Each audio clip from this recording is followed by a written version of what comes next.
ಜ್ಞಾನಾನಂದಮಯಂ ದೇವಂ ನಿರ್ಮಲಸ್ಫಟಿಕಾಕೃತಿಂ ಆಧಾರಂ ಸರ್ವವಿದ್ಯಾನಾಂ ಹಯಗ್ರೀವಂ ಉಪಾಸ್ಮಹೇ ಲಕ್ಷ್ಮೀನಾರಾಯಣಂ ವಂದೇ ತದ್ಭಕ್ತಪ್ರವರೋ ಹಿ ಯಃ ಶ್ರೀಮದಾನಂದತೀರ್ಥಾಖ್ಯೋ ಗುರುಸ್ತಂಚ ನಮಾಮ್ಯಹಂ ಅರ್ಥಿಕಲ್ಪಿತಕಲ್ಪೋಯಂ ಪ್ರತ್ಯರ್ಥಿಗಜಕೇಸರಿ ವ್ಯಾಸತೀರ್ಥಗುರುರ್ಭೂಯಾದಸ್ಮದಿಷ್ಟಾರ್ಥಸಿದ್ಧಯೇ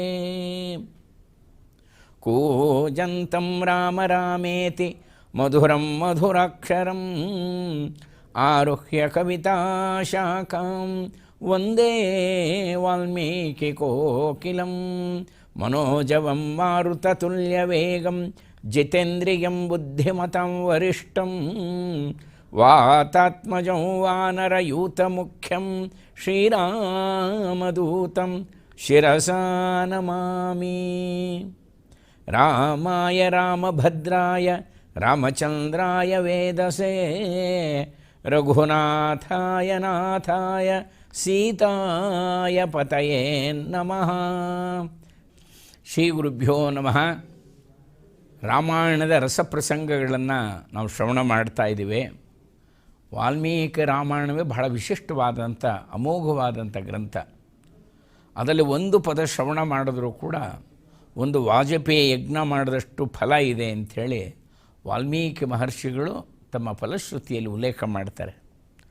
ವಿಶೇಷವಾಗಿ ನಾವು ಈ ಪ್ರವೇಶ ಮಾಡ್ತಿರೋ ಘಟ್ಟ ಇದೆಯಲ್ಲ, ಬಹಳ ರೋಮಾಂಚನವಾದಂಥ ಘಟ್ಟ ಇದು. ಇದು ಸ್ವತಃ ಶ್ರೀರಾಮಚಂದ್ರ ಲಕ್ಷ್ಮಣನ ಸಮೇತ ವಿಶ್ವಾಮಿತ್ರ ಹಿಂದೆ ಹೋಗ್ತಾ ಇದ್ದಾರೆ, ಮಿಥಿಲಾ ದೇಶ ಕರ್ಕೊಂಡು ಹೋಗ್ತಾ ಇದ್ದಾರೆ ವಿಶ್ವಾಮಿತ್ರ ಮಹರ್ಷಿಗಳು. ವಿಶ್ವಾಮಿತ್ರ ಮಹರ್ಷಿಗಳು ರಾಮಚಂದ್ರನಿಗೆ ಹೇಳಿದ್ದೇನು ಅಂತಂದರೆ, ದಶರಥ ಸ್ವತಃ ಜನಕ ಮಹಾರಾಜ ಮಿಥಿಲಾ ದೇಶದ ರಾಜ, ಅವನತ್ರ ವಿಶೇಷವಾದಂಥ ಒಂದು ಧನುಸ್ಸಿದೆಯಪ್ಪ, ಆ ಧನುರ್ರತ್ನ ಇದೆ, ಅದನ್ನು ನೀನು ದರ್ಶನ ಮಾಡಬೇಕು ಅಂಥೇಳಿ ರಾಮಚಂದ್ರನಿಗೆ ಒಂದು ಕುತೂಹಲ ನಿರ್ಮಾಣ ಮಾಡಿರ್ತಾರೆ. ರಾಮಚಂದ್ರನಿಗೆ ಆ ಧನುಸ್ಸನ್ನು ನೋಡಬೇಕು ಅನ್ನುವಂಥ ಒಂದು ಕುತೂಹಲ.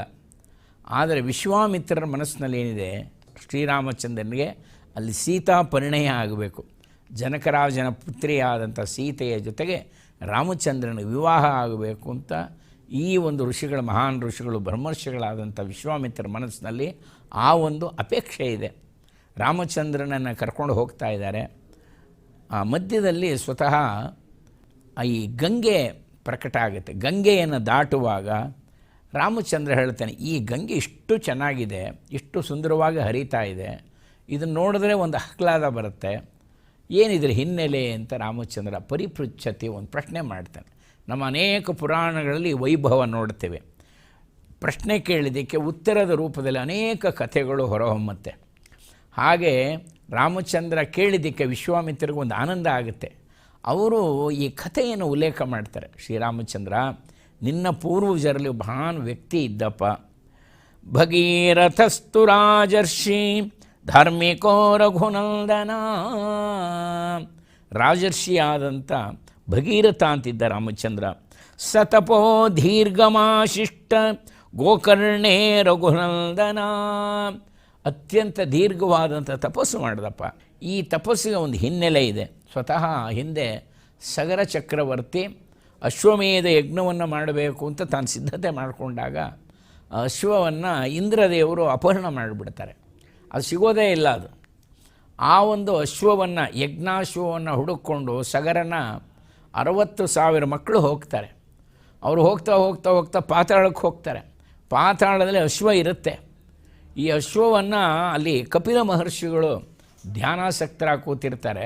ಅವರೇನು ತಿಳ್ಕೊಂಡ್ಬಿಡ್ತಾರೆ, ಈ ಕಪಿಲ ಮಹರ್ಷಿಗಳೇ ಅಪಹರಣ ಮಾಡಿ ಸುಮ್ಮನೆ ಆಡಂಬರದಿಂದ ಧ್ಯಾನ ಮಾಡ್ತಾ ಕೂತಿದ್ದಾರೆ ಅಂತ ಹೀಗೆ ಭಾವಿಸ್ಕೊಂಡು ಕಪಿಲ ಮಹರ್ಷಿಯ ಮೇಲೆ ಆಕ್ರಮಣ ಮಾಡೋಕೆ ಹೊಟ್ಟೋಗ್ತಾರೆ ಈ 60,000 ಜನ ಸಗರನ ಪುತ್ರರು. ಆಗ ಕಪಿಲ ಮಹರ್ಷಿಗಳು ಕಣ್ತಿರೋದು ಹೂಂಕಾರ ಮಾಡಿದಾಗ ಇವರೆಲ್ಲ ಸುಟ್ಟು ಬೂದಿ ಆಗಿಬಿಡ್ತಾರೆ. 60,000 ಜನ ಸುಟ್ಟು ಬೂದಿ ಆಗಿಬಿಡ್ತಾರೆ. ಅಲ್ಲಿಗೆ ನಿಂತು ಹೋಗ್ಬಿಡುತ್ತೆ. ಯಥಾ ಪ್ರಕಾರ ಸಗರ ಚಕ್ರವರ್ತಿಗೆ ಹೋದಂಥ 60,000 ಜನ ಮಕ್ಕಳೂ ಬರಲಿಲ್ಲ, ಯಜ್ಞಾಶ್ವೂ ಗೊತ್ತಾಗಲಿಲ್ಲ. ಅವರ ಮೊಮ್ಮಗ ಇರ್ತಾನೆ ಸಗರನ ಪುತ್ರ ಅಸಮಂಜ. ಅಸಮಂಜನ ಮಗ ಅಂಶುಮಂತ. ಈ ಅಂಶುಮಂತ ಅವನು ಹೇಳ್ತಾನೆ, ನಾನು ಹುಡ್ಕೊಂಡು ಬರ್ತೀನಿ, ಎಲ್ಲಿದ್ದರೂ ಹುಡ್ಕೊಂಡು ಬರ್ತೀನಿ ಅಂತ. ಅವನು ಇಡೀ ಭೂಮಂಡಲ ಹುಡುಕ್ತಾ ಅವನು ಪಾತಾಳ ಲೋಕಕ್ಕೆ ಬರ್ತಾನೆ. ಅಲ್ಲಿ ಬಂದಾಗ ನೋಡ್ತಾನೆ ಭಸ್ಮರಾಶಿ ನೋಡ್ತಾನೆ, ಅದೆಲ್ಲ ತನ್ನ ಚಿಕ್ಕಪ್ಪಂದ್ರದು ಭಸ್ಮರಾಶಿ ನೋಡ್ತಾನೆ. ಆಗ ವೈನತೆಯ ಸ್ವತಃ ಗರುಡ ದೇವರು ಬಂದು ಅವನಿಗೆ ತಿಳಿ ಹೇಳ್ತಾನಪ್ಪ, ಇದೆಲ್ಲ ಭಸ್ಮರಾಶಿ ನಿನ್ನ ಚಿಕ್ಕಪ್ಪಂದ್ರಪ್ಪ, ಇವನೇನೋ ಸಾಮಾನ್ಯವಾದಂಥ ಒಂದು ತರ್ಪಣ ಕೊಡೋಣ ಅಂತ ಹೋಗ್ತಾನೆ. ಈ ತರ್ಪಣದಿಂದ ಏನೂ ಆಗಲ್ಲಪ್ಪ, ಇದಕ್ಕೆ ಗಂಗೆನೇ ಹರಿಸ್ಬೇಕು. ಅವರು ಉತ್ತಮ ಸ್ವರ್ಗಲೋಕ ಪಡಿಬೇಕಾದ್ರೆ ಸಾಕ್ಷಾತ್ ಗಂಗೆಯೇ ಭಸ್ಮದ ಮೇಲೆ ಹರಿಸಿದ್ರೆ ಅದು ಸಾರ್ಥಕ ಆಗುತ್ತೆ. ಅದಕ್ಕೆ ಕಠೋರ ತಪಸ್ಸು ಮಾಡಬೇಕಾಗತ್ತೆ, ತುಂಬ ಅದಕ್ಕೆ ಪರಿಶ್ರಮ ಪಡಬೇಕಾಗತ್ತೆ. ಸದ್ಯಕ್ಕೆ ನಾವು ಕುಳಿತಿರೋವಂಥವ್ರು ಕಪಿಲ ಮಹರ್ಷಿಗಳು, ಭಗವಂತನ ಅವತಾರ, ಸಾಕ್ಷಾತ್ ಪರಮಾತ್ಮ. ಅವರಿಗೆ ನಮನ ಮಾಡಿ ಆಶೀರ್ವಾದ ಪಡ್ಕೊಂಡು ಇಲ್ಲಿರೋವಂಥ ಯಜ್ಞವಾಶ್ವವನ್ನು ಮೊದಲು ತೊಗೊಂಡು ಹೋಗು ಅಂಥೇಳಿ ಗರುಡ ದೇವರು ಅವನಿಗೆ ಹೇಳ್ತಾರೆ. ಆಗ ಅಂಶುಮಂತ ಕಪಿಲ ಮಹರ್ಷಿಗಳಿಗೆ ಸಾಷ್ಟಾಂಗ ಪ್ರಣಾಮ ಮಾಡಿ ಆಶೀರ್ವಾದ ಪಡಿತಾನೆ. ಅದಕ್ಕೆ ಇದರ ಒಂದು ಸಂದೇಶ ಏನು ಅಂದರೆ, ಎಲ್ಲೂ ನಾವು ಅಹಂಕಾರ ವ್ಯಕ್ತಪಡಿಸೋಕ್ಕೆ ಹೋಗಬಾರ್ದು. ಏನೋ ದುರಭಿಮಾನ ತೋರಿಸೋದು, ಅಹಂಕಾರ ತೋರಿಸೋದು, ದಿಟ್ಟತನ ತೋರಿಸೋದು ಮಾಡೋಕ್ಕೆ ಹೋಗಿ ಅನೇಕ ಸರಿ ಮುಗ್ಗರಿಸ್ತೀವಿ ನಾವು. ವಿನಮ್ರತೆ ಇರಬೇಕು. ಆ ವಿನಮ್ರತೆಯನ್ನು ಬೆಳೆಸ್ಕೊಂಡಾಗ ಅದೆಲ್ಲ ಕಡೆ ಫಲಕಾರಿಯಾಗುತ್ತೆ. ವಿನಮ್ರತೆ ಯಾವಾಗ ಬರುತ್ತೋ, ತಾಳ್ಮೆ ಯಾವಾಗ ಬರುತ್ತೋ ಆಗ ವಿವೇಕ ಇರುತ್ತೆ. ಆ ವಿವೇಕದಿಂದ ಅನೇಕ ಕಾರ್ಯ ಯಶಸ್ವಿ ಆಗುತ್ತೆ, ಸಮಸ್ಯೆಗೆ ಪರಿಹಾರ ಸಿಗುತ್ತೆ. ಉದ್ದಟತನ ಮಾಡೋಕ್ಕೆ ಹೋದಾಗ, ಅಹಂಕಾರ ತೋರಿಸಿದಾಗ, ಆತುರ ಪಟ್ಟಾಗ ಬಹಳ ದೊಡ್ಡ ಆಘಾತವನ್ನೇ ಎದುರಿಸಬೇಕಾಗತ್ತೆ. ಇಂಥ ಶ್ರೇಷ್ಠವಾದ ಸಂದೇಶ ನೋಡಿ. ಸುಲಭವಾಗಿ ತಾನು ಕಪಿಲ ಮಹರ್ಷಿಗೆ ನಮಸ್ಕಾರ ಮಾಡಿ ಅವರ ಆಶೀರ್ವಾದ ಪಡ್ಕೊಂಡು ಯಜ್ಞಾಶ್ವವನ್ನು ತರ್ತಾನೆ. ಸಗರ ಚಕ್ರವರ್ತಿ ಅಶ್ವಮೇಧ ಯಜ್ಞ ಅಂತೂ ಮಾಡ್ತಾನೆ.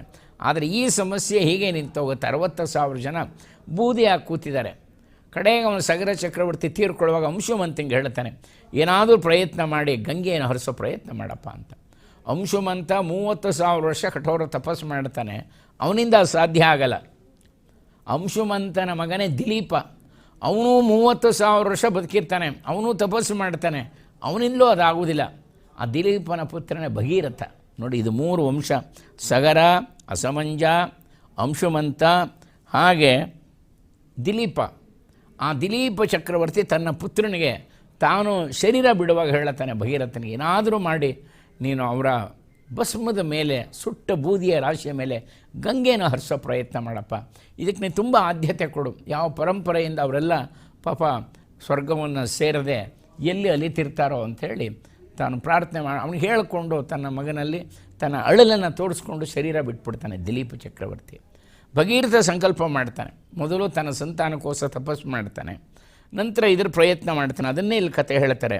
ಭಗೀರಥಸ್ತು ರಾಜರ್ಷಿ ಧಾರ್ಮಿಕೋ ರಘುನಂದನ. ಅದಕ್ಕೆ ಸಾಧನೆ ಮಾಡುವಾಗ ನಿಯಮಬದ್ಧವಾಗಿ ಆದಷ್ಟು ಶೀಘ್ರವಾಗಿ ಸಾಧನೆಗಳು ಮಾಡ್ತಿರಬೇಕು. ಯಾವಾಗ ಏನಾಗ್ತೋ ಗೊತ್ತಿಲ್ಲ. ರಾಮಚಂದ್ರ ಸುಗ್ರೀವನಿಗೆ ಒಂದು ಮಾತು ಹೇಳ್ತಾನೆ ವಾಲಿ ತೀರ್ಕೊಂಡಾಗ, ನ ಕಾಲಸ್ಯ ಅಸ್ತಿ ಬಂಧುತ್ವಂ ನ ಹೇತುರ್ನ ಪರಾಕ್ರಮ ನ ಮಿತ್ರ ಜ್ಞಾತಿ ಸಂಬಂಧ ಕಾರಣಂ ನ ಆತ್ಮನೋ ವಶಃ. ಅಪ್ಪ, ಕಾಲಕ್ಕೆ ಯಾವ ಬಂಧುತ್ವವೂ ಇಲ್ಲ. ನ ಹೇತುರ್ನ ಪರಾಕ್ರಮ, ಯಾವ ಪರಾಕ್ರಮನೂ ಕಾಲದ ಮುಂದೆ ನಡೆಯಲ್ಲ. ನ ಮಿತ್ರ ಜ್ಞಾತಿ ಸಂಬಂಧ, ಕಾಲಕ್ಕೆ ಯಾರು ಮಿತ್ರರೂ ಅಲ್ಲ, ಜ್ಞಾತಿ ಸಂಬಂಧಿಗಳೂ ಇಲ್ಲ. ಕಾರಣಂ ನ ಆತ್ಮನೋ ವಶಃ. ಈ ಮೃತ್ಯು ಅನ್ನೋದು, ಕಾಲ ಅನ್ನೋದು ಯಾರ ವಶಕ್ಕೂ ಸಿಗುವಂಥದ್ದಲ್ಲ, ನಮ್ಮ ವಶ ಆಗಲ್ಲ ಕಾಲ. ವಾಲಿಗೆ ಸ್ವತಃ ರಾಮ ಹೇಳಿರ್ತಾನೆ, ತ್ವಯಾ ವಿಧಾನಂ ಹರಿಯಗ್ರ ನ ಶಕ್ಯಂ ಅತಿವರ್ತಿತು. ಯಾರು ಕೂಡ ಕರ್ಮಫಲವನ್ನು ಮೀರಕ್ಕಾಗಲ್ಲ ವಾಲಿ, ಕರ್ಮಫಲವನ್ನು ಯಾರು ಮೀರಕ್ಕೆ ಸಾಧ್ಯ ಇಲ್ಲ ಅಂತ ಶ್ರೀರಾಮಚಂದ್ರ ವಾಲಿಗೆ ಹೇಳಿರ್ತಾನೆ. ಹೀಗೆ ಇಷ್ಟೆಲ್ಲ ಪ್ರಯತ್ನ ಮಾಡಿದ್ರು ಕೂಡ ಅವರೆಲ್ಲ ಸಾಮಾನ್ಯರಲ್ಲ, ಎಲ್ಲ ಚಕ್ರವರ್ತಿಗಳು. ಆದರೂ ಕೂಡ ತಮ್ಮ ಪ್ರಯತ್ನದಲ್ಲಿ ತಾವು ಯಶಸ್ಸು ಕಾಣಲ್ಲ. ಆದರೆ ಭಗೀರಥ ಸಂಕಲ್ಪ ಮಾಡ್ತಾನೆ, ಏನಾದರೂ ಮಾಡಿ ನಾನು ಇದಕ್ಕೆ ಆದ್ಯತೆಯನ್ನು ಕೊಡ್ತೀನಿ ಅಂತ ಕಠೋರ ತಪಸ್ಸು ಮಾಡ್ತಾನೆ. ಎಂಥ ತಪಸ್ಸು! ಊರ್ಧ್ವಬಾಹೋ ಪಂಚತಪ ಮಾಸಾಹಾರೋ ಜಿತೇಂದ್ರಿಯ ತಸ್ಯ ವರ್ಷ ಸಹಸ್ರಾಣಿ ಘೋರೇ ತಪಸಿ ತಿಷ್ಠತಃ. ಪಂಚತಪ ಅಂತಂದರೆ 4 ಕಡೆ ಅಗ್ನಿಯನ್ನು ಹಾಕ್ಕೊಂಡು ಮಧ್ಯದಲ್ಲಿ ಕೇವಲ ಬಲಗಾಲಿನ ಅಂಗುಷ್ಟದ ಮೇಲೆ ಇಡೀ ಶರೀರದ ಭಾರ ಹಾಕಿ ಊರ್ಧ್ವ ಬಾಹುವಾಗಿ 2 ಕೈಯನ್ನು ಮೇಲಕ್ಕೆತ್ತಿ, ಮೇಲ್ಗಡೆನೂ ಸೂರ್ಯನ ತಾಪ, ಜೊತೆಗೆ 4 ಕಡೆಯೂ ಅಗ್ನಿಯನ್ನು ಹಾಕ್ಕೊಂಡು ಮಧ್ಯದಲ್ಲಿ ಮಾಡುವಂಥ ತಪಸ್ಸಿಗೆ ಪಂಚತಪ ವಿಶಿಷ್ಟವಾದಂಥದ್ದು. ಅಂಥ ತಪಸ್ಸನ್ನು ಎಷ್ಟೋ 1,000 ವರ್ಷ ತಪಸ್ಸು ಮಾಡ್ತಾನೆ. ಚತುರ್ಮುಖ ಬ್ರಹ್ಮದೇವರನ್ನು ಕುರಿತು ಈ ಭಗೀರಥ ಪ್ರಯತ್ನ ಮಾಡ್ತಾನೆ. ಸುಪ್ರೀತೋ ಭಗವಾನ್ ಬ್ರಹ್ಮ ಪ್ರಜಾನಂ ಪತಿರೀಶ್ವರ ತತಃ ಸುರಗಣೈ ಸಾರ್ಧಂ ಉಪಾಗಮ್ಯ ಪಿತಾಮಹ. ಎಲ್ಲ ದೇವತೆಗಳ ಸಮೇತ ಚತುರ್ಮುಖ ಬ್ರಹ್ಮದೇವರು ಕಾಣಿಸ್ಕೋತಾರೆ. ಹೇ ಭಗೀರಥ, ಎಂಥ ಕಠೋರ ತಪಸ್ಸು ಮಾಡಿದೆಯಪ್ಪ, ನಿನ್ನ ತಪಸ್ಸಿಗೆ ನಾನು ಸುಪ್ರೀತನಾಗಿದ್ದೀನಿ, ನಿನಗೇನು ಬೇಕು? ಆಗ ಭಗೀರಥ ಇದ್ದ ಸಂಗತಿಯನ್ನು ತಿಳಿಸ್ತಾನೆ. ನನಗೇನಿಲ್ಲ, ನನ್ನ ಪೂರ್ವಜರು 60,000 ಜನ ಭಸ್ಮ ಆಗಿಬಿಟ್ಟಿದ್ದಾರೆ ಪಾತಾಳದಲ್ಲಿ, ಅವ್ರ ಮೇಲೆ ಗಂಗೆ ಹರಿಯಬೇಕು, ಪವಿತ್ರವಾದಂಥ ಗಂಗೆ ಹರಿದ್ರೆ ನನಗದೇ ಸಾಕು, ಆಗ ಅವರು ಸ್ವರ್ಗಲೋಕವನ್ನು ಪಡಿತಾರೆ, ಅವರೆಲ್ಲ ಸ್ವರ್ಗವನ್ನು ಪಡಿಬೇಕು ಅನ್ನೋದೇ ನನ್ನ ಆಸೆ. ಭಗೀರಥ ಮಹಾಭಾಗ ಪ್ರೀತಸ್ತೇಹಂ ಜನೇಶ್ವರ. ನಿನ್ನ ಕಠೋರ ತಪಸ್ಸು ಭಾಳ ಸಂತೋಷ ಆಯಿತು ನಮ್ಮ ನನಗೆ. ಮತ್ತು ಎರಡನೇದು, ನಿನ್ನ ಉದ್ದೇಶ ಏನು? ನಿನ್ನ ಪಿತೃಋಣ ತೀರಿಸುವಂಥದ್ದು, ಇದು ಬಹಳ ಮುಖ್ಯ.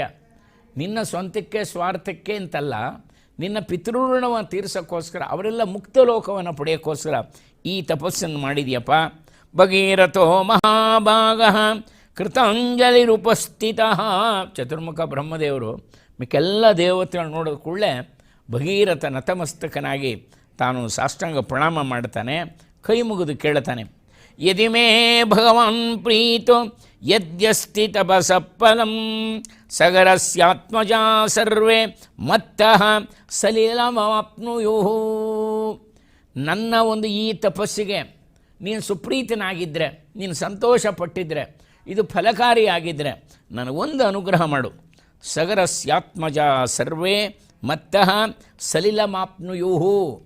ಯಾರು ಸಗರ ಪುತ್ರರು, ಯಾರು 60,000 ಜನ ಸುಟ್ಟು ಬೂದಿಯಾಗಿದ್ದಾರೆ, ನನ್ನಿಂದ ಅವರಿಗೆ ತರ್ಪಣ ಸ್ವೀಕಾರ ಆಗಲಿ, ಗಂಗೆಯಿಂದ ತರ್ಪಣ ಸ್ವೀಕಾರ ಆಗಲಿ, ಅವರು ಮುಕ್ತ ಲೋಕವನ್ನು ಪಡೀಲಿ. ಗಂಗಾಯಾ ಸಲಿಲ ಕ್ಲಿನ್ನೆ ಭಸ್ಮೇನ್ಯೇಷಾಂ ಮಹಾತ್ಮನ. ಗಂಗೆಯಿಂದ ಅವರಿಗೆಲ್ಲ ತರ್ಪಣ ಕೊಡುವಂಥ ಒಂದು ಅವಕಾಶವನ್ನು ನನಗೆ ಕಲ್ಪಿಸಿಕೊಡು ಅಂಥೇಳಿ ಪ್ರಾರ್ಥನೆ ಮಾಡ್ಕೊಳ್ತಾನೆ. ಅಂದರೆ ಭಗೀರಥನ ತಪಸ್ಸು ಆಗಿತ್ತು. ಅದಕ್ಕೆ ಯಾವಾಗಲೂ ಧರ್ಮ ಮಾರ್ಗದಲ್ಲಿದ್ದು ಶತ ಪ್ರಯತ್ನ ಹಾಕಿದ್ರೆ, ನಮ್ಮ ಪ್ರಯತ್ನ ನಡೀತಾನೇ ಇದ್ದರೆ ಖಂಡಿತ ಫಲಕಾರಿ ಆಗೇ ಆಗುತ್ತೆ. ಅದು ಶಾಸ್ತ್ರವಿಹಿತವಾಗಿರಬೇಕು, ಧರ್ಮ ಮಾರ್ಗವಾಗಿರಬೇಕು, ನಿಸ್ಪೃಹತೆ ಇರಬೇಕು. ಸೀತೆ ರಾಮಚಂದ್ರನ ಹತ್ರ ಒಂದು ಮಾತು ಹೇಳ್ತಾರೆ, ಅರಣ್ಯಕಾಂಡದಲ್ಲಿ ಬರುತ್ತೆ. ಧರ್ಮಾದರ್ಥ ಪ್ರಭವತೆ ಧರ್ಮಾತ್ ಪ್ರಭವತೆ ಸುಖಂ ಧರ್ಮೇಣ ಲಭತೆ ಸರ್ವಂ ಧರ್ಮಸಾರಮಿದಂ ಜಗತ್. ಇಡೀ ಜಗತ್ತು ಧರ್ಮದ ಮೇಲೆ ನಡೀತಿರೋದು, ಇದರಲ್ಲಿ ಯಾವ ಸಂಶಯನೂ ಇಲ್ಲ. ಧರ್ಮಾದರ್ಥ ಪ್ರಭವತೆ, ಧರ್ಮದಿಂದಲೇ ನಮಗೆ ಅರ್ಥ ಸಂಪತ್ತು ಪ್ರಾಪ್ತಿಯಾಗೋದು.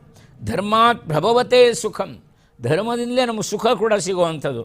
ಧರ್ಮೇಣ ಲಭತೆ ಸರ್ವಂ, ಧರ್ಮದಿಂದ ಎಲ್ಲವೂ ನಮಗೆ ಪ್ರಾಪ್ತಿಯಾಗುತ್ತೆ. ಧರ್ಮಸಾರಮಿದಂ ಜಗತ್.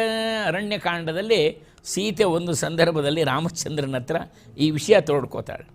ಅದು ಹೇಳ್ತಾ, ಆತ್ಮಾನಂ ನಿಯಮೈಸ್ತೈಸ್ತೈ ಕರ್ಷಯಿತ್ವಾ ಪ್ರಯತ್ನತಃ ಪ್ರಾಪ್ಯತೆ ನಿಪುಣೈ ಧರ್ಮೋ ನ ಸುಖ ಲಭ್ಯತೆ ಸುಖಂ. ಯಾರು ನಿಯಮಪೂರ್ವಕವಾಗಿ, ಒಂದು ಶಿಸ್ತಿನಿಂದ ನಿಯಮಪೂರ್ವಕವಾಗಿ ಸರಿಯಾದ ರೀತಿಯಲ್ಲಿ ಪ್ರಯತ್ನ ಹಾಕ್ತಾ ಇರ್ತಾರೋ, ಎಡೆಬಿಡದೆ ಸತತ ಪ್ರಯತ್ನವನ್ನು ಹಾಕ್ತಿರ್ತಾರೋ, ಪ್ರಾಪ್ಯತೆ ನಿಪುಣೈ ಧರ್ಮೋ ನ ಸುಖ ಲಭ್ಯತೆ ಸುಖಂ. ಸುಖದಿಂದ ಎಂದು ಸುಖ ಸಿಗಲ್ಲ.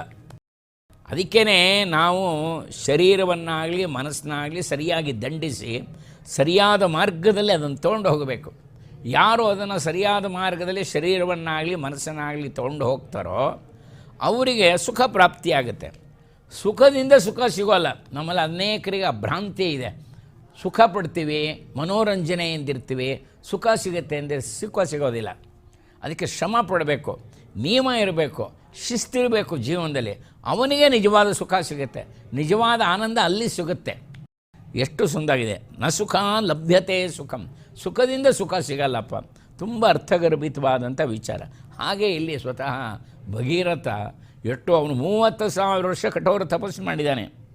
ಬ್ರಹ್ಮದೇವರು ಹೇಳ್ತಾರೆ, ಪ್ರತ್ಯುವಾಚ ಶುಭಂ ವಾಣಿಂ ಮಧುರಾಂ ಮಧುರಾಕ್ಷರ ಇಯಂ ಹೈಮವತಿ ಗಂಗ ಜ್ಯೇಷ್ಠಾ ಹಿಮವತಃ ಸುತಾ ಗಂಗಾಯಾ ಪತನಂ ರಾಜನ್ ಪೃಥಿವೀಂ ನ ಸಹಿಷ್ಯತೆ ತಾಂ ವೈ ಧಾರಯಿತುಂ ವೀರ ನಾಣ್ಯಂ ಪಶ್ಯಾಮಿ ಶೂಲಿನಃ. ಭಗೀರಥ, ನೀನು ಮಾಡದಂಥ ಪ್ರಯತ್ನ ಯಶಸ್ವಿಯಾಗಿದೆ, ನಿನಗೆ ನಾನು ಅನುಗ್ರಹ ಮಾಡ್ತೀನಿ. ಗಂಗೆ ಕೂಡ ನೀನು ಹೇಳದಂತೆ ಭೂಮಿಗೆ ಬರೋದು ನಿಶ್ಚಿತ. ಆದರೆ ಒಂದು ಸಂಗತಿ, ಗಂಗೆ ಬಿದ್ದಂಥ ವೇಗವನ್ನು ಭೂಮಿ ತಡ್ಕೊಳಕ್ಕಾಗಲ್ಲಪ್ಪ. ಗಂಗಾಯ ಪತನಂ ರಾಜನ್ ಪೃಥ್ವೀಂ ನ ಸಹಿಷ್ಯತೆ. ಈ ಪೃಥ್ವಿ ಅದನ್ನು ಸಹಿಸ್ಕೊಳ್ಳೋಕ್ಕಾಗಲ್ಲ ಆ ವೇಗದಿಂದ. ಯಾಕೆಂದರೆ ದೇವಲೋಕದಿಂದ ಧುಮುಕತ್ತೆ ಗಂಗೆ. ಆ ವೇಗವನ್ನು ಭೂಮಿ ತಡ್ಕೊಳಕ್ಕಾಗಲ್ಲ. ಆ ವೇಗವನ್ನು ತಡ್ಕೊಳ್ಳೋಕ್ಕೊಬ್ಬನೇ ಒಬ್ಬ ಮಹಾನ್ ಭಾವ. ತಾಂ ವೈ ಧಾರಯಿತುಂ ವೀರ ನಾಣ್ಯಂ ಪಶ್ಯಾಮಿ ಶೂಲಿನಃ. ಸಾಕ್ಷಾತ್ ಪರಮೇಶ್ವರ ಮಹಾರುದ್ರ ಆತ ತಡ್ಕೋಬಹುದು. ನೀನು ಆತನ ಕುರಿತು ಪ್ರಾರ್ಥನೆ ಮಾಡ್ಕೋ. ಆತನ ಅನುಗ್ರಹದಿಂದ ಈ ಕಾರ್ಯ ಮುಂದುವರಿಯುತ್ತೆ, ಯಶಸ್ವಿ ಆಗುತ್ತೆ ಅಂತ. ಆಗ ಸರಿ ಅಂಥೇಳಿ ಭಗೀರಥ ಮಹಾರುದ್ರದೇವರನ್ನು ಕುರಿತು ಪರಮೇಶ್ವರನ ಕುರಿತು ತಪಸ್ಸು ಮಾಡ್ತಾರೆ. ತಪಸ್ಸಿಗೆ ಪರಮೇಶ್ವರ ಕೂಡ ಒಲಿತಾನೆ. ಅತ ಸಂವತ್ಸರೇ ಪೂರ್ಣೆ ಸರ್ವಲೋಕ ನಮಸ್ಕೃತಃ ಉಮಾಪತಿ ಪಶುಪತಿ ರಾಜಾ ಇದಮಬ್ರವೀತ್. ಪರಮೇಶ್ವರ ಹೇಳ್ತಾನೆ, ಅಯ್ಯ ಏನು ತಪಸ್ಸು ಮಾಡಿದೀಯ ನನ್ನನ್ನು ಕುರಿತು? ಮೊದಲೇ ಪರಮೇಶ್ವರನೇ ತಪಸ್ವಿ, ಮಹಾವೈರಾಗ್ಯಶಾಲಿ ಪರಮೇಶ್ವರ. ಪ್ರೀತಸ್ತೇಹಂ ನರಶ್ರೇಷ್ಠ ಕರಿಷ್ಯಾಮಿ ತವ ಪ್ರಿಯಂ ಶಿರಸಾ ಧಾರಯಿಷ್ಯಾಮಿ ಶೈಲರಾಜಸುತಾಮಹಂ. ಹೇ ಭಗೀರಥ, ನಿನ್ನ ಅಪೇಕ್ಷೆಯಂತೆ ನಾನು ನನ್ನ ಶಿರಸ್ಸಿನ ಮೇಲೆ ಆ ಗಂಗೆಯನ್ನು ಧಾರಣೆ ಮಾಡಿಕೊಂಡು ಪೃಥ್ವಿಗೆ ಬಿಡ್ತೇನಪ್ಪ. ನೀನು ಇನ್ನು ಶ್ರಮ ಪಡೋಕ್ಕೆ ಹೋಗಬೇಡ. ನಿನ್ನ ಒಂದು ತಪಸ್ಸು ಯಶಸ್ವಿಯಾಗಿದೆ. ಪ್ರೀತಸ್ತೇಹಂ ನರಶ್ರೇಷ್ಠ ಕರಿಷ್ಯಾಮಿ ತವ ಪ್ರಿಯಂ. ಹಿಂದೆ ಅದಕ್ಕೋಸ್ಕರ ನಾವೊಂದು ವ್ರತ ನಿಯಮದ ಥರ ಶಿಸ್ತಿನಿಂದ ನಮ್ಮ ಕಾರ್ಯ ನಾವು ಮಾಡ್ತಾ ಹೋದರೆ ಯಶಸ್ಸನ್ನು ಖಂಡಿತ ಪಡಿಬೋದು. ಯಾರಾದರೂ ಅಷ್ಟೇ ಒಂದು ಶಿಸ್ತಿರಬೇಕು, ಒಂದು ಪ್ರಾಪರ್ ಡೈರೆಕ್ಷನ್ ಇರಬೇಕು. ಅಂಥವ್ರು ಯಶಸ್ಸನ್ನು ಪಡೆದೇ ಪಡಿತಾರೆ. ಅದಕ್ಕೆ ನಮ್ಮಲ್ಲಿ ಈಗಲೂ ಪ್ರಚಲಿತ ಇದೆ ಭಗೀರಥ ಪ್ರಯತ್ನ. ಭಗೀರಥ ಪ್ರಯತ್ನ ಅಂದರೆ ಅನೇಕ ಅಡ್ಡಿಗಳನ್ನ ಎದುರಿಸ್ತಾನೆ. ತಾನು ತಪಸ್ಸು ಮಾಡುವಾಗಲೇ ಅವನಿಗೆ ಸಂತಾನವೇ ಇರೋಲ್ಲ, ಸಂತಾನಕ್ಕಾಗಿ ತಪಸ್ಸು ಮಾಡ್ತಾನೆ, ಸಂತಾನ ಪಡಿತಾನೆ, ಮಗನಿಗೆ ರಾಜ್ಯಭಾರ ಕೊಡ್ತಾನೆ. ಏನು ಒಂದೊಂದಲ್ಲ ಅನೇಕ ವಿಘ್ನಗಳು ಬರುತ್ತೆ. ಆ ಗಂಗೆಯನ್ನು ಪಾತಾಳ ತನಕ ತೊಗೊಂಡೋಗೋಷ್ಟಿಗೆ ಅನೇಕ ವಿಘ್ನಗಳನ್ನ ಎದುರಿಸಬೇಕಾಗತ್ತೆ ಭಗೀರಥ. ಆದರೂ ಕೂಡ ಎದೆಗುಂದಲ್ಲ, ತನ್ನ ಪ್ರಯತ್ನ ಮಾಡ್ತಾನೆ. ಭಗವಂತನ ಅನುಗ್ರಹ ಅಂತ ಅವ್ರಿಗಿದ್ದೇ ಇರುತ್ತೆ. ನೋಡಿ, ಇಲ್ಲಿ ಪರಮೇಶ್ವರ ಹೇಳ್ತಾನೆ, ಶಿರಸಾ ಧಾರಯಿಷ್ಯಾಮಿ ಶೈಲರಾಜಸುತಾಮಹಂ. ಶೈಲರಾಜ ಅಂದರೆ ಹಿಮವಂತ. ಹಿಮವಂತನ ಮಗಳಾದಂಥ ಗಂಗೆಯನ್ನು ನಾನು ನನ್ನ ತಲೆಯಲ್ಲಿ ಧಾರಣೆ ಮಾಡಿಕೊಂಡು ಆ ವೇಗವನ್ನು ಧಾರಣೆ ಮಾಡಿಕೊಂಡು ಭೂಮಿಗೆ ಬಿಡ್ತೀನಪ್ಪ. ಆಗಲಿ. ಅಚಿಂತಯಚ್ಚ ಸಾ ದೇವಿ ಗಂಗಾ ಪರಮ ದುರ್ಧರ. ವಿಶ್ವಾಮಿತ್ರರು ರಾಮಚಂದ್ರನಿಗೆ ಕಥೆ ಹೇಳ್ತದೆ. ರಾಮಚಂದ್ರ ಪರಮೇಶ್ವರ ಏನೋ ಸಿದ್ಧವಾದ. ಸ್ವತಃ ಹಿಮಾಲಯದ ತುಟ್ಟ ತುದಿಯಲ್ಲಿ ಪರಮೇಶ್ವರ ತನ್ನ ಜಟೆಯನ್ನು ತೆಗೆದು ನಿಂತಿದ್ದಾನೆ, ಶೂಲವನ್ನು ಹಿಡ್ಕೊಂಡಿದ್ದಾನೆ. ದೇವಾನುದೇವತೆಗಳೆಲ್ಲ ನೋಡ್ತಾ ಇದ್ದಾರೆ ಮಹಾರೂಪವನ್ನು. ಅದ್ಭುತವಾದಂಥ ರೂಪ ಇದು. ಯಾಕೆಂದರೆ ಪರಮೇಶ್ವರ ಜಟೆಯನ್ನು ತೆಗೆದು ನಿಂತಿರುವಂಥದ್ದು ಆ ಗಂಗೆಯನ್ನು ಸ್ವೀಕಾರ ಮಾಡೋಕ್ಕೆ ಅದು ನೋಡೋದೇ ಒಂದು ಆನಂದ. ಎಲ್ಲ ದೇವಾನುದೇವತೆಗಳು ಸ್ತುತಿ ಮಾಡ್ತಾ ಇದ್ದಾರೆ, ಆನಂದ ಪಡ್ತಾ ಇದ್ದಾರೆ. ಈ ಒಂದು ದೃಶ್ಯವನ್ನು ನೋಡಿ ಆ ಹಿಮಾಲಯ ತುಟ್ಟ ತುದಿಯಲ್ಲಿ ಪರಮೇಶ್ವರ ಶೂಲವನ್ನು ಹಿಡಿದು ತ್ರಿಶೂಲವನ್ನು ಹಿಡಿದು ಆ ಗಂಗೆಯನ್ನು ಧಾರಣೆ ಮಾಡೋಕ್ಕೆ ನಿಂತಿದ್ದಾನಪ್ಪ. ಅಚಿಂತಯಚ್ಚ ಸಾ ದೇವಿ ಗಂಗಾ ಪರಮ ದುರ್ಧರ ವಿಷಮ್ಯಹಂ ಹಿ ಪಾತಾಲಂ ಸ್ತ್ರೋತಸಾ ಗೃಹ್ವ ಶಂಕರಂ. ವಿಷಮ್ಯಹಂ ಹಿ ಪಾತಾಲಂ ಸ್ರೋತಸಾ ಗೃಹ್ಯ ಶಂಕರಂ. ಈ ಗಂಗೆಗೇನೆ ಇದ್ದಕ್ಕಿದ್ದಾಗೆ ಮನಸ್ಸಿನಲ್ಲಿ ಒಂದು ಅಭಿಮಾನ ಬಂತಂತೆ. ನನ್ನ ವೇಗ ಪರಮೇಶ್ವರ ತಡೆಯೋಕ್ಕೆ ಸಾಧ್ಯನಾ? ಈತ ಹಿಮಾಲಯದ ಮೇಲೆ ನಿಂತಿದ್ದಾನೆ, ನಾನು ಅಲ್ಲಿಂದ ದೇವಲೋಕದಿಂದ ಧುಮುಕಿದಾಗ ನನ್ನ ವೇಗವನ್ನು ತಡ್ಕೊಳ್ಳೋಕ್ಕೆ ಸಾಧ್ಯ ಇದೆಯೇ? ನಾನು ಪಾತಾಳಕ್ಕೆ ಕರ್ಕೊಂಡು ಹೋಗ್ಬಿಡ್ತೀನಿ ಪರಮೇಶ್ವರನ. ನನ್ನ ಒಂದು ವೇಗದಲ್ಲಿ ಪರಮೇಶ್ವರನ್ನು ಪಾತಾಳಕ್ಕೆ ಕರ್ಕೊಂಡು ಹೋಗ್ಬಿಡ್ತೀನಿ ಅಂತ ತನ್ನ ಮನಸ್ಸಿನಲ್ಲಿ ಇದೊಂದು ದುರಭಿಮಾನ. ದೇವತೆಗಳಿಗೂ ಇದು ಬಿಟ್ಟಿದ್ದಲ್ಲ. ಅದಕ್ಕೆ ಎಚ್ಚರ ವಹಿಸಬೇಕು. ಎಷ್ಟೇ ದೊಡ್ಡ ವ್ಯಕ್ತಿ ಆದರೂ ಎಲ್ಲೋ ಒಂದು ಸಲ ನುಸುಳು ಬಿಡುತ್ತೆ. ಈ ಅಹಂಕಾರ ಅನ್ನೋದು, ಪ್ರತಿಷ್ಠೆ ಅನ್ನೋದು, ದುರಭಿಮಾನ ಅನ್ನೋದು ನುಸುಳಿ ಅವರ ಪತನಕ್ಕೆ ಕಾರಣ ಆಗಿಬಿಡುತ್ತೆ. ಎಷ್ಟು ಎತ್ತರಕ್ಕೆ ಬೆಳೆದಿರ್ತಾರೆ, ತಮ್ಮ ಒಂದು ಈ ಅಭಿಮಾನದಿಂದ ಅಹಂಕಾರದಿಂದ ಎಷ್ಟೋ ಜನಗಳು, ಇವರೆಲ್ಲ ಎತ್ತರ ದೇವತೆಗಳು, ಗಂಗಾದಿ ದೇವತೆಗಳು ಎತ್ತರದ ವ್ಯಕ್ತಿಗಳು, ಅವ್ರ ಬಗ್ಗೆ ನಾವು ಚರ್ಚನೆ ಮಾಡೋಷ್ಟು ಯೋಗ್ಯತೆ ನಮಗಿಲ್ಲ. ಆದರೆ ಇಲ್ಲಿ ವಾಲ್ಮೀಕಿಗಳು ವರ್ಣನೆ ಮಾಡ್ತಾರೆ. ಪರಮೇಶ್ವರಂಗೆ ಗೊತ್ತಾಗುತ್ತೆ. ತಸ್ಯಾವಲೇಪನಂ ಜ್ಞಾತ್ವ ಕ್ರುದ್ಧಸ್ತು ಭಗವನ್ ಹರಃ. ಪರಮೇಶ್ವರಂಗೆ ಗೊತ್ತಾಗುತ್ತೆ ಇವಳಿಗೆ ದುರಭಿಮಾನ ಬಂತು, ಪಾತಾಳಕ್ಕೆ ತೊಗೊಂಡು ಹೋಗ್ಬಿಡ್ತೀನಿ ಚಿಂತನೆ ಮಾಡ್ತಾ ಇದ್ದಾಳೆ, ಆಗಲಿ ಮಾಡ್ತೀನಿ ಅಂತೇಳಿ. ಯಾಕೆ?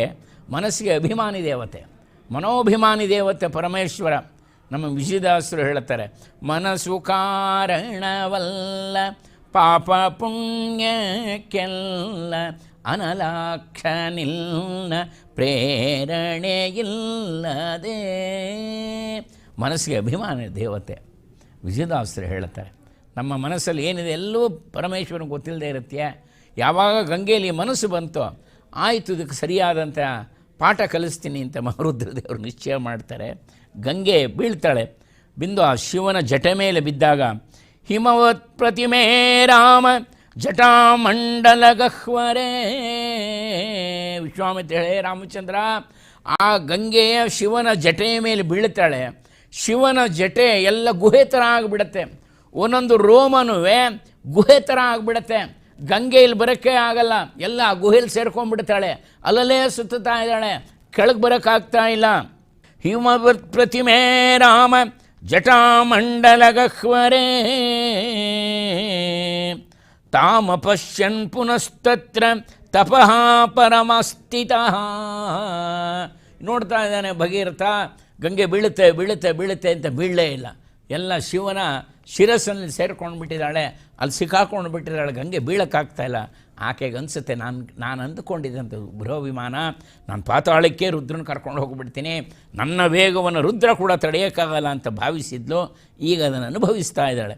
ಆದರೆ ಭಗೀರಥ ಕೇಳ್ಕೊತಾನೆ, ಸ್ವಾಮಿ ಇಷ್ಟೆಲ್ಲ ತಪಸ್ಸು ಮಾಡಿ ಆ ಗಂಗೆಯನ್ನು ಒಲಿಸ್ಕೊಂಡಿದ್ದಕ್ಕೆ ನಿನ್ನ ಜಟೆಯಲ್ಲಿ ಧಾರಣೆ ಮಾಡ್ಕೊಂಡ್ಬಿಟ್ಟಿಯಲ್ಲ ಸ್ವಾಮಿ ಅಂತೇಳಿ ಪ್ರಾರ್ಥನೆ ಮಾಡಿಕೊಂಡಾಗ ಲೋಕ ಕಲ್ಯಾಣಾರ್ಥವಾಗಿ ಭಗೀರಥನ ಮೇಲೆ ಕರುಣೆಯಿಂದ ಮಹಾರುದ್ರದೇವರು ವಿಸಸರ್ಜ ತಥೋ ಗಂಗಾಂ ಹರೋ ಬಿಂದು ಸರಪ್ರತಿ. ಬಿಂದು ಸರೋವರದ ಕಡೆ ಪರಮೇಶ್ವರ ತನ್ನ ತಲೆಯಿಂದ ಗಂಗೆಯನ್ನು ತಾನು ವಿಸರ್ಜನೆ ಮಾಡ್ತಾನೆ. ಗಂಗೆ ಕೆಳಗಿಳಿಯುತ್ತೆ. ತತ್ಯೇವಾಲಕನಂದಾಚ ವಿಶ್ರುತ ಲೋಕಪಾವನಿ. ಅದು ಬದರಿ ತಟ. ಇವತ್ತು ಏನು ನಾವು ಅಲಕನಂದ ಅಂತ ಹೇಳುತ್ತೀವಿ, ಆ ಕ್ಷೇತ್ರ ಒಳ್ಳೆ ಉತ್ಕೃಷ್ಟವಾದಂಥ ನೀರು ಗಳ ಜಳ ಜಳ ಜಳ ಅಂತ ಹರಿಯುತ್ತೆ. ಲೋಕಪಾವನಿಯಾದಂಥ ಅದರ ಒಂದು ವೈಭವವನ್ನೇ ಇಲ್ಲಿ ವರ್ಣನೆ ಮಾಡ್ತಾರೆ. ಹಾಗೆ ಆ ಗಂಗೆಯನ್ನು ಸ್ವತಃ ಪರಮೇಶ್ವರ ವಿಸರ್ಜನೆ ಮಾಡ್ತಾನೆ. ಇಲ್ಲಿ ಮುಂದೆ ಹೇಳ್ತಾರೆ ಸ್ವತಃ ವಾಲ್ಮೀಕಿ ಮಹರ್ಷಿಗಳು, ತತ್ರ ದೇವರ್ಷಿ ಗಂಧರ್ವ ವಸುಧಾತಲವಾಸಿನಃ ಭವಾಂಗಪತಿತಂ ತೋಯಂ ಪವಿತ್ರಮಿತಿ ಪಸ್ಪೃಶು. ಯಾವಾಗ ಗಂಗೆ ಭೂಮಿ ಮೇಲೆ ಬಿತ್ತೋ ಎಲ್ಲ ದೇವರ್ಷಿಗಳು ಗಂಧರ್ವರು ಯಕ್ಷ ಕಿನ್ನರರು ಎಲ್ಲ ಅದನ್ನು ಸ್ಪರ್ಶ ಮಾಡ್ತಾರೆ. ಅತ್ಯಂತ ಪವಿತ್ರವಾದ ಇದು ಗಂಗೆ. ಎಲ್ಲ ತಮ್ಮ ಪಾಪಗಳನ್ನು ಕಳ್ಕೋತಾರೆ. ಶಾಪ ಪ್ರಪತಿತಾಯೇ ಚ ಗಗನಾತ್ ವಸುಧಾತಲಂ ಕೃತ್ವಾ ತತ್ರಾಭಿಷೇಕಂತೆ ಬಭೂರ್ಗತಲ ಕಲ್ಮಷಾಃ. ಇನ್ನು ಕೆಲವು ಅನೇಕ ಪಾಪಗಳನ್ನು ಮಾಡಿ ಸ್ವರ್ಗಲೋಕದಿಂದ ಪತಿತರಾಗಿದ್ದರಲ್ಲ, ಅನೇಕ ಪಾಪಕೃತ್ಯಗಳನ್ನು ಮಾಡಿ ಸ್ವರ್ಗದಿಂದ ಯಾರೂ ಪತಿತರಾಗಿ ಗಾಳಿಯಂತೆ ಇಲ್ಲಿ ತಿರುಗಾಡ್ತಿದ್ರು, ಅವರು ಕೂಡ ಅದರ ಸ್ಪರ್ಶದಿಂದ ತಿರುಗ ಉತ್ತಮ ಲೋಕ ಪಡೆದು ಬಿಟ್ರಂತೆ. ತಮ್ಮ ಪಾಪಗಳನ್ನು ಕಳ್ಕೊಂಡು ಮತ್ತೆ ಸ್ವರ್ಗಲೋಕವನ್ನು ಪಡ್ಕೊಂಡ್ರಯ್ಯ. ಇಷ್ಟು ಪವಿತ್ರ ಇದು ಗಂಗೆ. ವರ್ಣನೆ ಮಾಡ್ತಾರೆ. ಧೂತ ಪಾಪಾಹ ಪುನಸ್ತೇನ ಗಂಗಾತೋ ಏನ ಭಸ್ವತ ಪುನರಾಕಾಶಮಾವಿಶ್ಯ ಸ್ವಾನ್ಲೋಕಾನ್ ಪ್ರತಿಪೇದಿರೆ. ಪುಣ್ಯಲೋಕದಿಂದ ಯಾರ್ಯಾರು ಕೆಳಗಡೆ ಉರುಳಿದ್ರೋ ತಮ್ಮ ಪಾಪವನ್ನು ಪಾಪಕೃತ್ಯವನ್ನು ಅನುಭವಿಸೋಕ್ಕೋಸ್ಕರ ಪಾಪಕರ್ಮವನ್ನು ಅವರೆಲ್ಲ ಈ ಒಂದು ಗಂಗೆಯ ಸ್ಪರ್ಶದಿಂದ ತಿರ್ಗಾ ಉತ್ತಮ ಲೋಕ ಪಡೆದುಬಿಟ್ರಯ್ಯ. ಅಷ್ಟು ಪವಿತ್ರವಾದ್ದು ಗಂಗೆ. ನಿಜವಾಗ್ಲೂ ನಾವು ಪುಣ್ಯವಂತರು ಭಾರತೀಯರು. ಇಡೀ ವಿಶ್ವದಲ್ಲೇ ಇಂಥ ಪವಿತ್ರವಾದಂಥ ನದಿ ಯಾವ ದೇಶದಲ್ಲೂ ಇಲ್ಲ. ಅತ್ಯಂತ ಪವಿತ್ರವಾದ್ದು.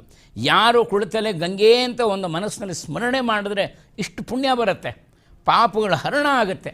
ಇವತ್ತಿಗೂ ನಮ್ಮ ದೇಶದಲ್ಲಿ ಸನಾತನ ಧರ್ಮದಲ್ಲಿ ವ್ಯಕ್ತಿ ತನ್ನ ಶರೀರ ಬಿಡುವಾಗ ಒಂದು ಸ್ವಲ್ಪ ಗಂಗೆಯನ್ನು ಪ್ರಾಶನ ಮಾಡಬೇಕು ಅಂತ ಆಸೆ ಪಡ್ತಾನೆ.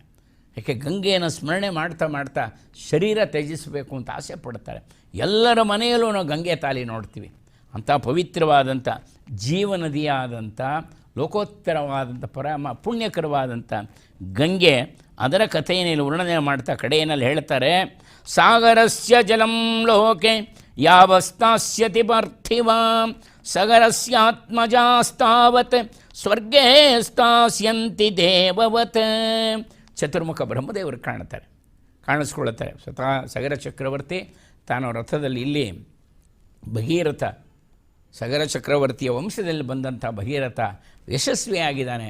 ತಾನು ರಥದಲ್ಲಿ ಕೂತ್ಕೋತಾನೆ, ಹಿಂದ್ಗಡೆ ಗಂಗೆ ಬರ್ತಾ ಬರ್ತಾ ಮಧ್ಯಲೊಮ್ಮೆ ಸ್ವತಃ ಜಖ್ನು ಋಷಿಯ ಆಶ್ರಮ ಎಲ್ಲ ಹೊರಟೋಗುತ್ತೆ. ಜಖ್ನು ಋಷಿ ತಾನು ಅದನ್ನು ಸ್ವಾಹ ಮಾಡಿಬಿಡ್ತಾನೆ. ಕಡೆಗೆ ಈ ಭಗೀರಥ ಅವನನ್ನೂ ಪ್ರಾರ್ಥನೆ ಮಾಡಿಕೊಂಡು ಜಖ್ನು ಋಷಿ ತನ್ನ ಕಿವಿಯಿಂದ ಬಿಡ್ತಾನೆ ಆ ಗಂಗೆಯನ್ನು. ಅದಕ್ಕೆ ಜಾಹ್ನವಿ ಅಂತಲೂ ಹೆಸರಾಗುತ್ತೆ. ತೊಗೊಂಡು ಬರ್ತಾನೆ, ಒಟ್ಟಿನಲ್ಲಿ ಪಾತಾಳಕ್ಕೆ ತರ್ತಾನೆ. ಆ ಪಾತಾಳದ ಮೇಲೆ ಆ ಎಲ್ಲ ಭಸ್ಮ ರಾಶಿಯ ಮೇಲೆ ಗಂಗೆ ಹರಿತಾಳೆ. 60,000 ಜನರು ಮುಕ್ತ ಲೋಕವನ್ನು ಪಡಿತಾರೆ. ಸಗರಸ್ಯಾತ್ಮಜಾಸ್ತಾವತ್ ಸ್ವರ್ಗೇ ಸ್ಥಾಸ್ಯಂತಿ ದೇವವತ್ ಯಂಚ ದುಹಿತಾ ಜ್ಯೇಷ್ಠ ತವ ಗಂಗಾ ಭವಿಷ್ಯತಿ. ಚತುರ್ಮುಖ ಬ್ರಹ್ಮದೇವರು ಹೇಳ್ತಾರೆ, ಭಗೀರಥ ಏನು ಪ್ರಯತ್ನ ಪಟ್ಟ್ಯಪ್ಪ, 30,000 ವರ್ಷ ಗಟ್ಟವರು ತಪಸ್ಸು ಮಾಡಿ, ಇದುವರೆಗೂ ಯಾರು ಇಂಥ ಘೋರ ತಪಸ್ಸು ಮಾಡಿಲ್ಲ. ಅಂಥ ತಪಸ್ಸನ್ನು ಮಾಡಿ, ಅದು ತತ್ರಾಪಿ ಪಿತೃಗಳಿಗೋಸ್ಕರ, ಪಿತೃ ಋಣವನ್ನು ತೀರ್ಸೋಕ್ಕೋಸ್ಕರ ಇಂಥ ಘೋರ ತಪಸ್ಸನ್ನು ಮಾಡದೆ ದೇವನದಿಯಾದಂಥ ತ್ರಿಪಥಗಾಮಿನಿ ಅಂತ ಹೇಳ್ತಾರೆ. ಯಾಕೆಂದರೆ ಗಂಗೆ ದೇವಲೋಕದಲ್ಲಿ, ಮರ್ತ್ಯಲೋಕದಲ್ಲಿ, ಪಾತಾಳದಲ್ಲಿ 3 ಕಡೆ ಹರಿಯೋದ್ರಿಂದ ತ್ರಿಪಥಗಾಮಿನಿ. ಹಾಗಾಗಿ ಇಯಂ ದುಹಿತಾ ಜ್ಯೇಷ್ಠ ತವ ಗಂಗಾ ಭವಿಷ್ಯತೆ, ನಿನಗೆ ಜ್ಯೇಷ್ಠ ಪುತ್ರಿ ಅಂತ ಭಾವಿಸ್ಕೋಪ್ಪ. ಗಂಗಾ ತ್ರಿಪಥಗಾ ನಾಮ ದಿವ್ಯ ಭಾಗೀರಥಿ ತಚ. ಇನ್ನು ಮುಂದೆ ಆ ಒಂದು ಗಂಗೆಗೆ ಭಾಗೀರಥಿ ಅಂತ ಹೆಸರಾಗಲಿ, ನಿನ್ನ ನಾಮವೇ ಆಕೆಗಿರಲಿ ಅಂತ ಹೇಳ್ತಾ ಇಲ್ಲಿ ಸ್ವತಃ ವಿಶ್ವಾಮಿತ್ರ ಹೇಳ್ತಾರಯ್ಯ ರಾಮಚಂದ್ರ, ಈ ಕಥೆ ಏನು ಸಾಮಾನ್ಯವಲ್ಲ. ಯಾರು ಈ ಕಥೆಯನ್ನು ಶ್ರವಣ ಮಾಡ್ತಾರೋ, ಈ ಗಂಗಾ ಕಥೆಯನ್ನು, ಗಂಗೆಯನ್ನು ಸ್ಮರಣೆ ಮಾಡ್ತಾರೋ ಅವರು ಉತ್ತಮ ಲೋಕವನ್ನು ಪಡಿತಾರಯ್ಯ. ಅಷ್ಟೇ ಅಲ್ಲ, ಅವರ ಪೂರ್ವಜರನ್ನು ದುರ್ಗತಿ ಪಡೆದಿದ್ದರೆ ಅವರು ಉತ್ತಮ ಗತಿ ಪಡಿತಾರೆ.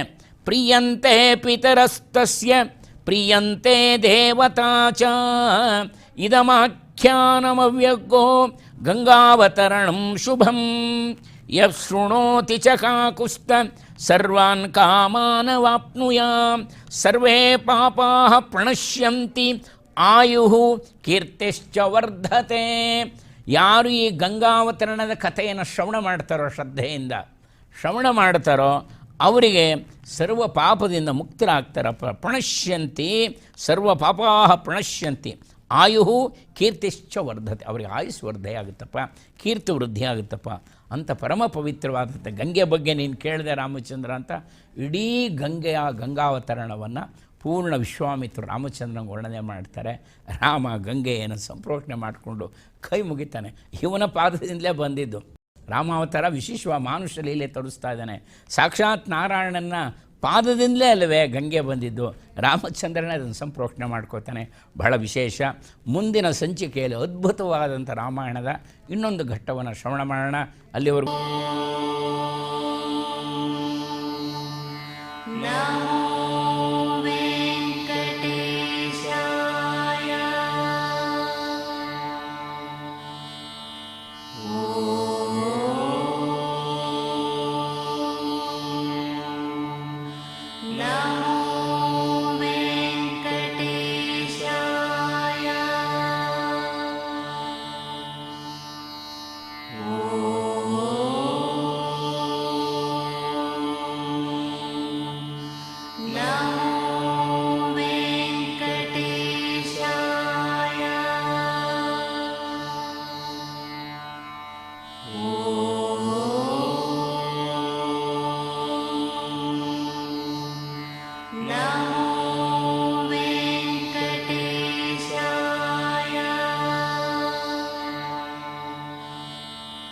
Oh